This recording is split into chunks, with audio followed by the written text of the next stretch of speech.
E aí pessoal, chegando com mais uma resenha de HQ, Daniel aqui. Como sempre, já vou pedir aquele like aí perto no vídeo, por favor, não deixa para o final, senão você esquece. E caso não seja inscrito ou inscrita no canal, por favor, faz isso e não esqueça de ativar o sininho para não perder nenhuma notificação aqui dos vídeos novos, beleza? Hoje, mais Conrad em mais uma resenha de HQ nessa semana com cosplayers fantasiando a vida do Dash Shaw, que no verso da edição já tem a referência. Nós temos aqui no Brasil lançado o Umbigo Sem Fundo, se eu não me engano saiu pelo selo da Companhia das Letras. E aqui a Conrad lança o Cosplayers, que já dá para ver que é um formato menor. A princípio parece uma glorificação, parece algo que interessaria somente a quem gosta, aprecia ou faz cosplay no caso, até porque aqui mesmo nessa sinopse está falando uma ode a um elemento definidor do fandom, o jogo de fantasias da cultura de convenções de quadrinhos e cultura pop. Ok, parece que é realmente isso, né? Então já é algo que de cara pode afastar algumas pessoas? Sim, não vou negar, até porque eu seria uma dessas pessoas que teria sido afastada por isso.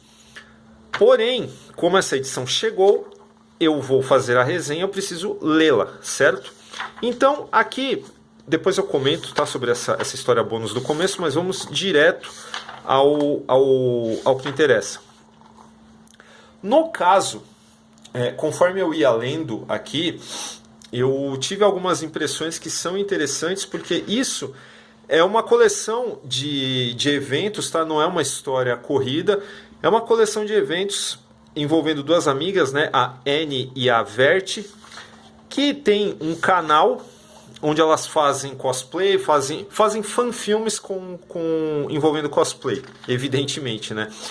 E nós vamos conhecendo essas garotas aí um pouquinho por vez, tá? E seu relacionamento com essa cultura das convenções, com outros fãs que não necessariamente sejam caras de cosplay e toda a sorte de pessoas envolvidas nesse meio, tá? Porque de uma forma ou de outra, esse lance das convenções, ele engloba coisas assim que às vezes são diferentes entre si. Você pode ter fãs de anime, de mangá, que não necessariamente são fãs de quadrinhos americanos e por aí vai. Então, você sempre tem esses nichos dentro da cultura pop e elas estão inseridas aí nessa parte aí do cosplay.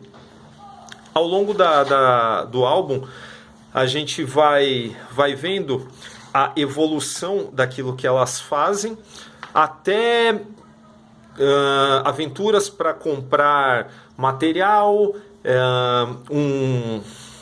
uma empresa que se interessa pelo material que elas fazem de graça aí, e colocam na internet. E tudo isso vai evoluindo de um jeito que, em um momento, eu estava achando uma coisa do que eu estava lendo. A partir de um determinado momento, eu comecei a perceber que, pelo menos essa é a minha impressão, e é óbvio que existe alguma subjetividade nisso, tá? Contrariando o que está escrito aqui, uma ode a esse espírito do faça você mesmo, de cosplayer e tal, eu achei que a narrativa ela começa a tomar um caminho um tanto irônico, um caminho um tanto ácido, no mau sentido, para esse mundo, né? Começa a jogar um olhar que ele não é necessariamente lisonjeiro para as pessoas envolvidas com isso, num nível assim que chega a ser um tanto socialmente estranho. Então, através da Annie e da Vert, nós veremos assim caras, assim garotos que, para chegar numa garota que eles estão afim, eles têm atitudes um tanto estranhas, eles idealizam demais um certo tipo de encontro. Você tem o cara que é super especialista em alguma coisa, mas que tem problemas assim sérios de autoestima. São pessoas que, de uma forma ou de outra, a gente que já tem uma vivência dentro desse mundo de cultura pop e de eventos, são pessoas que a gente consegue olhar e de alguma forma pensar em algumas situações que a gente viu ou até que viveu, acabou envolvido diretamente de alguma forma na nossa própria vida. E nesse sentido, eu acho que não existe aqui muita coisa para homenagear, de fato, esse espírito da cultura do fandom, por exemplo. Eu achei, sinceramente, que o álbum todo, ele dá para... Ele joga um olhar, assim, bem...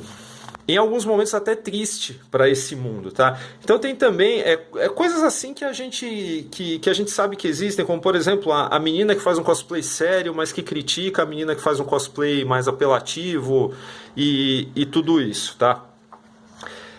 Eu acho que, no fim das contas, a partir daí, o álbum passou a ficar bem mais interessante para mim. Eu passei a acompanhar essas narrativas aqui de um jeito...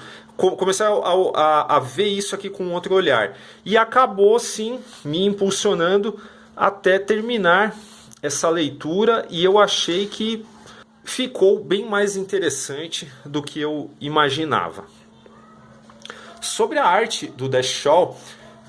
No Umbigo Sem Fundo, se você conhece esse trabalho, você vai ver que a arte dele dialoga com o roteiro de uma forma. Aqui eu acho que ela tem uma forma muito peculiar de se unir ao texto, porque, convenhamos, o cosplay ele não é uma cópia exata, tem muitos que são imperfeitos e tal, e muitas vezes essas imperfeições elas fazem parte, né, do ato, né, de se criar um cosplay, e os traços irregulares do Dash Shaw, eles conversam com esse tipo de atividade de um jeito que acaba ficando interessante. Por outro lado, essa irregularidade também, eu acho que ela dialoga com certa instabilidade emocional e, por que não, mental de algumas pessoas que passeiam aqui por esse mundo da Anne e da Vert. Não que seja algo... declaradamente para criticar o que essas pessoas fazem, como elas são e tal. Em alguns casos aqui são mais exagerados que outros, mas no fim a dupla protagonista, elas estão de alguma forma evoluindo, aprendendo, seguindo, né? Vendo coisas que elas gostam, vendo coisas que elas não gostam. Inclusive, isso falando em termos de pessoas que elas encontram ao longo do caminho. E isso é o que faz parte, né, da formação de todo mundo. Então, como história em quadrinhos, como trabalho autoral do Dash Shaw, que eu sinceramente não sei qual é a relação dele com o mundo aí do cosplay para ter se animado a escrever uma HQ como essa. Mas enfim, achei que é uma experiência assim bem interessante nesse sentido de potencial da HQ. Essa plasticidade do traço também, ela conforme eu já expliquei, ela ajuda muito a comprar a proposta da história. E aqui no começo, um bônus, que é uma outra história, meu colégio inteiro afundando no meio do mar, que é uma espécie de brincadeira com o Titanic e tudo mais. É um bônus aqui da edição. E por tudo isso, cosplayers fantasiando a vida. Não sei quantas pessoas que não gostam, né, que não têm interesse nisso, vão vencer a resistência para ler o álbum, mas se vencerem terão uma experiência assim no mínimo interessante, tá? Levando em consideração todos esses elementos que formam uma história em quadrinhos, que distinguem os quadrinhos de outras mídias, né? Que é por isso que faz com que a gente goste tanto deles. Enfim, link para compra aí na descrição, como sempre. E último aviso, Formiga Elétrica tem uma campanha de financiamento coletivo e recorrente no Apoia-se. Tá aparecendo o link aí na tela. Se você quiser, entra lá e ajuda a gente. Vê lá o que você acha do nosso programa de recompensas. E é isso. A gente volta na semana que vem. Boa leitura!